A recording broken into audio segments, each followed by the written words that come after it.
ಗೊಡ್ಚಿ ಜಾತ್ರೆಗೆ ಭಕ್ತರ ಮಹಾಪೂರ, ಬಾಯಲ್ಲಿ ನೀರೂರಿಸಿದ ಬೊಳವಲು ಹಣ್ಣು.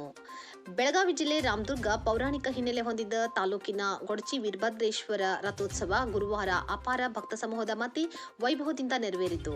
ಜಿಲ್ಲೆ, ನೆರೆ ಜಿಲ್ಲೆಗಳು ಹಾಗೂ ನೆರೆ ರಾಜ್ಯಗಳಿಂದಲೂ ಭಕ್ತರ ಪ್ರವಾಹ ಹರಿದು ಬಂದಿತು. ರಥದಲ್ಲಿ ಅರ್ಚಕರು ಬೆಳ್ಳಿಯ ವೀರಭದ್ರೇಶ್ವರನ ಮೂರ್ತಿ ಪ್ರತಿಷ್ಠಾಪಿಸಿದರು.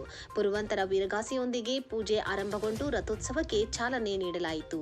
ಹರ ಹರ ಮಹಾದೇವ ಎಂಬ ಉದ್ಘೋಷ ಎಲ್ಲೆಲ್ಲೂ ಅನುರಣಿಸಿತು. ರಥವನ್ನು ದೇವಸ್ಥಾನದ ಮುಂದಿನ ಭಾಗದಿಂದ ಗೊಡ್ಚಿ ಗ್ರಾಮದ ಸಮೀಪ ಇರುವ ಪಾದಗಟ್ಟೆ ತನಕ ಭಕ್ತರು ತಂದು ನಿಲ್ಲಿಸಿದರು.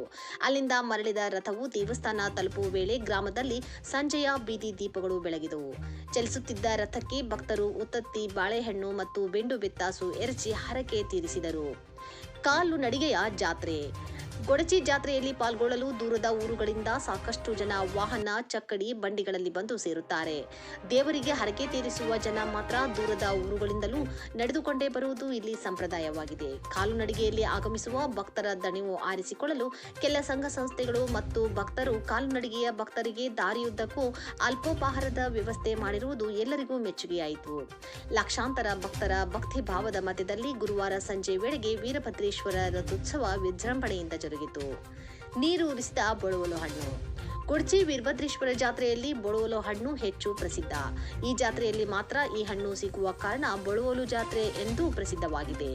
ಸುಮಾರು 20 ಟ್ರಕ್ಗಳಲ್ಲಿ ಆಮದು ಮಾಡಿಕೊಂಡ ಬೊಳವಲು ಹಣ್ಣಿನ ವ್ಯಾಪಾರವು ಅತಿ ಅಗ್ಗದ ದರದಲ್ಲಿ ಸಿಗುತ್ತವೆ. ಭಕ್ತರ ಬಾಯಲ್ಲಿ ನೀರೂರಿಸಿ ಬಿಕರಿಯಾಗುತ್ತಿವೆ.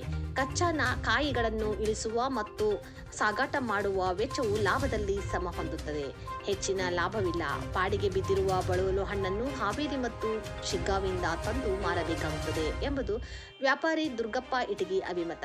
ಬಳೆಪೇಟೆ, ಆಟಿಕೆ, ಬಾಳೆಹಣ್ಣು, ಬೋರೆಹಣ್ಣು, ಬೊಳವಲು ಹಣ್ಣಿನ ಮಾರಾಟಕ್ಕಾಗಿ ಪ್ರತ್ಯೇಕ ಸ್ಥಾನಗಳನ್ನು ನಿಗದಿಪಡಿಸಿದ್ದು ಹೆಚ್ಚು ಅನುಕೂಲಕರವಾಗಿತ್ತು.